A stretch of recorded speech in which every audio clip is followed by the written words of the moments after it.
Babies बू world में आपको खुश आमदीद। यहाँ हर कहानी एक प्यारा सा लेसन लेकर आती है। आइए मिलकर सुनते हैं और कुछ नया सीखते हैं। एक पुरस्कून गांव में, जो एक चमकते हुए जंगल के करीब था, एक मेहरबान सी छोटी लड़की रहती थी जिसका नाम लोना था। उसकी आंखें रोशन थीं, बाल भूरे और जरा बिखरे हुए थे और उसका दिल हैरत से भरा हुआ था। लोना अपनी नानी के साथ एक छोटे लकड़ी के घर में रहती थी जो विलो वुड नामी जंगल के पास था। ये जंगल अपनी सरगोशी करते दरख्तों और चमकती जगनुओं के लिए मशहूर था। गांव के सब लोग विलो वुड के बारे में कहानियां सुन चुके थे। कुछ कहते थे कि दरख्त बात करते हैं, कुछ का यकीन था कि परियां रात को वहां नाचती हैं, मगर सबसे जादुई कहानी क्रिस्टल शूज के बारे में थी। ऐसे जूते जो खालिस क्रिस्टल से बने थे और सितारों की तरह चमकते थे। बुजुर्ग कहते थे सिर्फ वही शख्स उन्हें पा सकता है जिसका दिल सच्चा और नरम हो। लोना को ये कहानियां सुनना बहुत पसंद था। हर शाम वो खिड़की के पास बैठती और जंगल की तरफ देखती रहती, जादू के ख्वाब देखती रहती। एक धूप वाली सुबह नानी ने कहा, लोना, क्या तुम ये रोटी की टोकरी आंटी में को दे आओगी? लोना मुस्कुराई। जी नानी। लंबी सड़क से जाने के बजाय लोना ने वो छोटा रास्ता चुना जो विलो वुड के दरमियान से गुजरता था। दरख्तों ने हल्की हल्की सरसराहट से उसका इस्तकबाल किया। सूरज की रोशनी पत्तों पर नाच रही थी और नन्ही नीली तितलियां उसके इर्द-गिर्द उड़ रही थीं। जैसे ही लोना जंगल के अंदर गहरी गई, उसे हल्की सी रोने की आवाज सुनाई दी। हेलो, लोना ने आवाज दी। एक गरे हुए तने के पीछे उसे एक छोटा हरन नजर आया जिसकी टांग दो जड़ों के दरमियान फंसी हुई थी। उसकी आंखों में खौफ था। डरो मत, लोना ने नरमी से कहा। उसने एहतियात से जड़ें हटाएं और हरन को आजाद कर दिया। हरन खड़ा हुआ, अपनी टांगें हिलाएं और शुक्रगुजार नजरों से लोना को देखा। फिर अचानक एक जादुई बात हुई। हरन चांदी जैसी रोशनी में चमकने लगा और आहिस्ता आहिस्ता जंगल की एक रूह में बदल गया। शुक्रिया मेहरबान बच्ची, रूह ने कहा। तुम्हारा दिल पाक है, मैं तुम्हारी रहनुमाई करूंगा।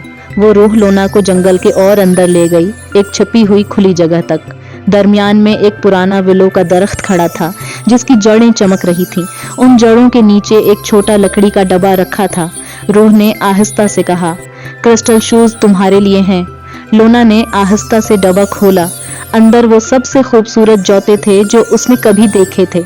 वो सुबह की औस की तरह चमक रहे थे और नरम और गर्म महसूस हो रहे थे। जैसे ही लोना ने उन्हें छुआ, उसे हल्का और खुशी महसूस हुई। वो जूते सिर्फ खूबसूरत नहीं थे, बल्कि मेहरबान जादू रखते थे। जो भी उन्हें पहनता वो खुशी फैला सकता, दुख कम कर सकता और कुदरत की हिफाजत कर सकता था। मगर रूह ने उसे खबरदार किया, उन्हें सिर्फ अच्छाई के लिए इस्तेमाल करना। अचानक आसमान पर सियाह बादल छा गए। जंगल कांप उठा। दरख्तों में एक खौफनाक गर्ज गूंजी। ये शैडो विंड है, रूह ने उदासी से कहा। ये गांव की खुशी चरा लेती है।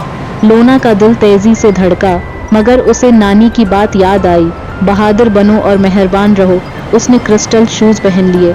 जैसे जैसे वो कदम उठाती गई, जमीन पर रोशनी फैलती गई।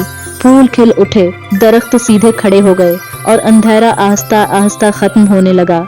लोना गांव की तरफ बढ़ी। उसके हर बहादुर कदम के साथ रोशनी और बढ़ती गई। शेडो विंड ने उसे डराने की कोशिश की, मगर क्रिस्टल शूज सितारों की तरह चमक रहे थे। लोना मजबूती से खड़ी रही। तुम्हारा यहाँ कोई काम नहीं, उसने नरमी से कहा। यह गांव मोहब्बत से भरा हुआ है। शेडो विंड चीखी और आसमान में गायब हो गई। सूरज दोबारा निकल आया। परिंदे फिर से गाने लगे। जब गांव वालों ने लोना को देखा तो खुशी से नारे लगाए। नानी ने उसे जोर से गले लगा लिया। मुझे मालूम था कि तुम्हारा दिल खास है, उन्होंने खुशी के आंसुओं के साथ कहा।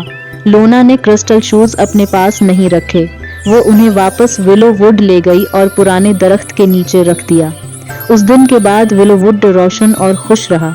लोना बड़ी हुई तो उसे मालूम था कि असल जादू मेहरबानी, बहादुरी और दूसरों की मदद करने में होता है।